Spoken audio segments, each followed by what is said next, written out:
Hello guys, I'm on the Dueling Network at the moment, and I thought I might show off this sort of deck I built. I built this about maybe a week or two ago. It's I just thought of it and decided, why don't I try giving this a crack with the Gagaga support, with the Gagaga archetype becoming a little bit larger and more supportive of each other. I thought I might build this sort of deck, which I like to call GagaDark Magic. So, we'll get through onto the deck list, shall we? I got a triple Gagaga Magician. Pretty sure we all know what he can do. Triple Gagaga Girl. She'll be coming out in Order of Chaos. Just in case people don't know what she does, you can target a face-up Gagaga Magician. This card level becomes equal to the level of the target, so this thing can really get into some quick XCs. And if you use this along with another Gagaga, using only this card and Gagaga monsters as XCs material, you can target one face-up special summoned monster your opponent controls. So maybe like a Synchro or a Fusion or something like that. That monster's attack becomes 0. Too easy. We've got two Dark Magicians. Of course, classic boss monster, brilliant. Got Dark Magician Girl, just for the I suppose it's just for the novelty really, but it can be helpful. I got this thing, Sorcerer of Dark Magic. It's pretty easy to go into because if I can get Gagaga Magician and Gagaga Girl out, I can put them both to a level above 6, and I can just trip them off to get the Sorcerer out. It probably is a little bit situational still at this point in time, but it's always nice to have him in there because he can stop traps and whatnot. Two skilled Dark Magicians, getting Dark Magician out easier, obviously. Double Magical Exemplar to special summon a whole bunch of stuff. Will help me get Gagaga Magician and Gagaga Girl out onto the field at the same time. One Breaker, he's always good. Two Knights Edge Sorcerers to go into Synchro supporting. Two Effect Veilers. Obviously, he's pretty much a good staple card in most decks. And two Oracle of the Sun, which is basically Spellcaster's answer to Cyber Dragon. And it helps me go into Synchros again, and can also XCs into my rank 5 XCs. Spells, I've got Dark Magic Curtain to bring out Dark Magician quicker. I have Dark Magic Attack to blow up back row. Thousand Knives to blow up a monster. Gagaga Bolt, which works pretty much the same as Thousand Knives, except you have a Gagaga Magician, a Gagaga monster on the field to use this, and it can blow up just any one card.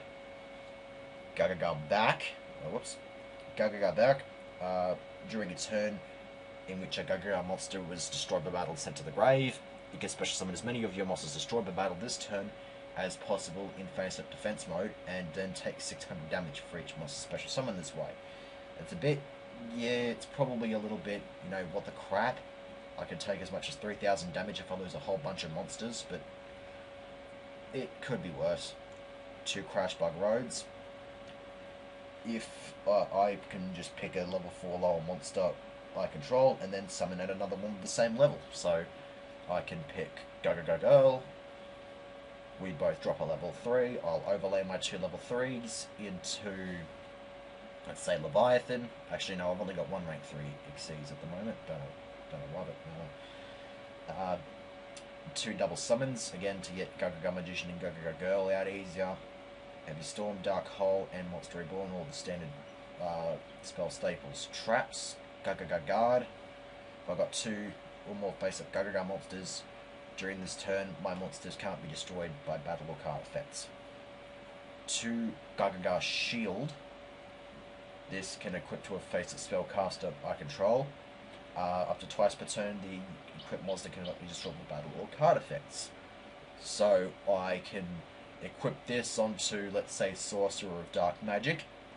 It can stop traps with its effect, and something like Dark Hole is going to be hard to, and something like Dark Hole is probably not going to work on it. Plus of course, sitting at 32, it's going to be hard for something to overpower it.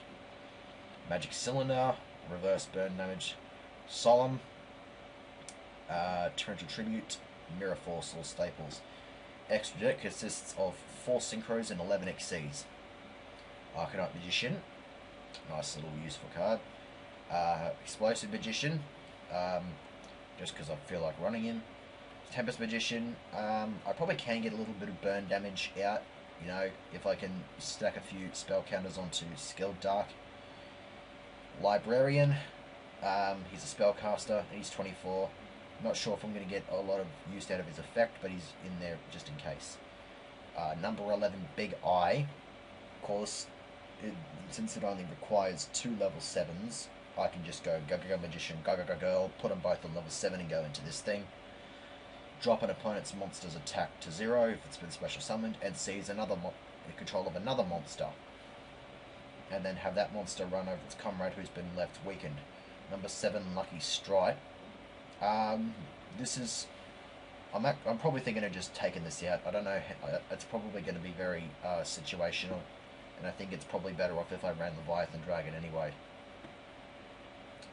Magi Magician Girl. This card was, I think, was only just recently revealed in Japan. As you can see, it's basically like a spitting image Dark Magician Girl. Hooray. The XC's materials are 2 level 6 spellcasters, so put GagaDark level 6, GagaDark Girl will copy, overlay into this thing. You can ditch an XC's material, banish a card from your hand, and then you can either seize control of an opponent's monster that they control, or you can pinch a monster out of the opponent's graveyard and special summon it to your side of the field. So it's pretty good. It's pretty good times. And it's a nice little 2/4 hitter as well. My rank 5s are Adrius, Keeper of Armageddon. Detach an XC's material, target a face-up card that your opponent controls and blow it up. 19, Freezodon, which I sort of give. I have been giving this thing a little bit of praise because it's useful in general, because if you would activate the effect of a face-up XC's by detaching XC's materials, you can detach 1 XC's material from this card instead. Makes me think that if you can have this around on the field and then you use a thing that requires you to banish like 2 XC's materials, then Freezodon could just remove 1 for the cost. I'm not too sure whether that's actually true. If it is, it's great. Tyrus, Keeper of Genesis, of course the polar opposite to Adrius. We all know what this thing does. We all know how hard it is because since they turned it into a secret for our release. Bastards. Utopia, always good.